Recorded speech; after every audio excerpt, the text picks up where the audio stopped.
আজকে আমি ভিন্ন স্বাদের একটি খাবার বানাবো, সেটা হলো কলার মোচার ঘন্ট চিংড়ি দিয়ে।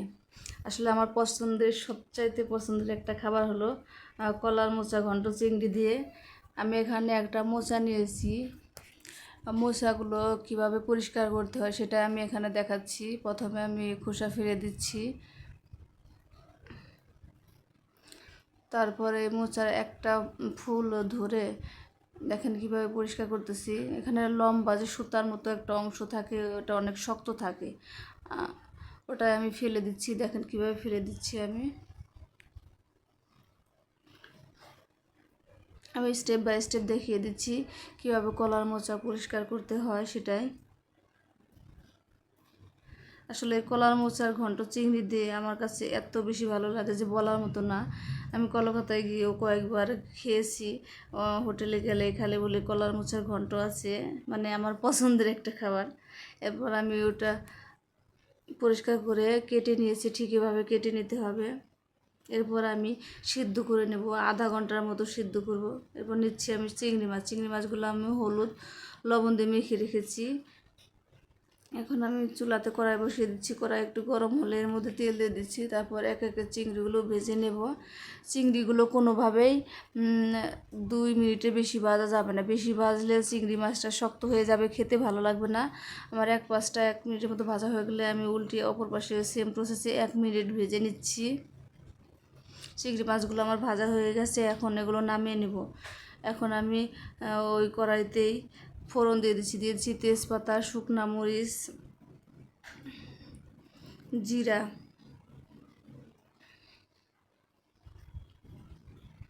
এগুলো একটু ভালোভাবে ভাজা হয়ে গেলে এর মধ্যে আমি দিয়ে দিব পেঁয়াজ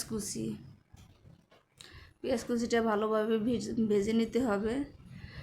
একটু ভালোভাবে ভাজা হয়ে গেলে এর মধ্যে আমি দিয়ে দেব আদা রসুন পেঁয়াজ বাটা 1 চামচ করে। এগুলো ভালোভাবে মিশিয়ে নেব।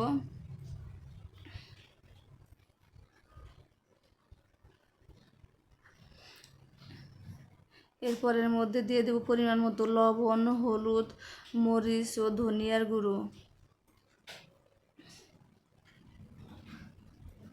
এই সবগুলো মশলা ভালোভাবে মেশাতে হবে, তারপর হালকা পরিমাণে ভেজে নিতে হবে। এরপর আমি মশলাগুলো কষানোর জন্য সামান্য পরিমাণে জল দিয়ে দিব। মশলাটা ভালোভাবে কষাতে হবে। মশলা ভালোভাবে কষানো না হলে খেতে ভালো লাগবে না। মশলাটা এমন পর্যায়ে কষাতে হবে যাতে মশলা থেকে তেল বের হয়ে আসে। তেল বের হয়ে আসলে বোঝা যাবে মশলা ভালোভাবে কষানো হয়ে গেছে।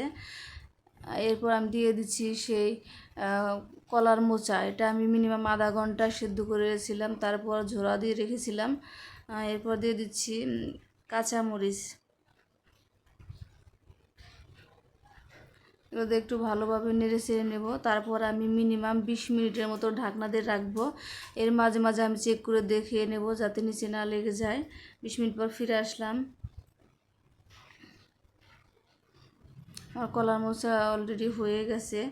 এখন এর মধ্যে আমি সামান্য পরিমাণ গরম জল দিয়ে দেব।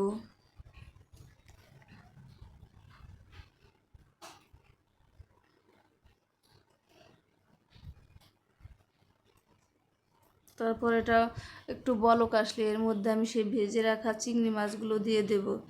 চিংড়ি মাছ দিয়ে ভালোভাবে কলার মোচার সাথে মিশিয়ে নেব।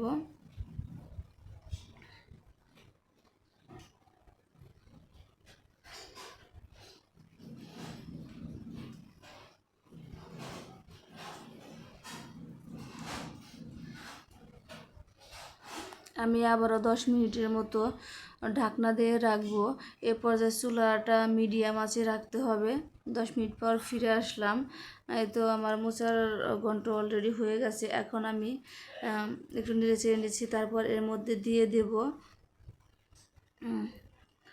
1 চামচ জিরার গুঁড়া, হাফ চামচ গরম মশলার গুঁড়া।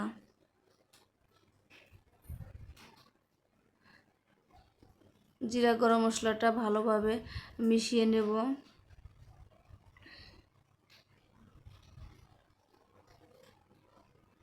এরপর এরপর আমি এর মধ্যে লিকুইড দুধ দিয়ে দেবো। আমি এখানে 250 গ্রাম পরিমাণ দুধ জ্বালিয়ে রেখেছিলাম, অনেক ঘন করে জ্বালিয়ে রেখেছিলাম।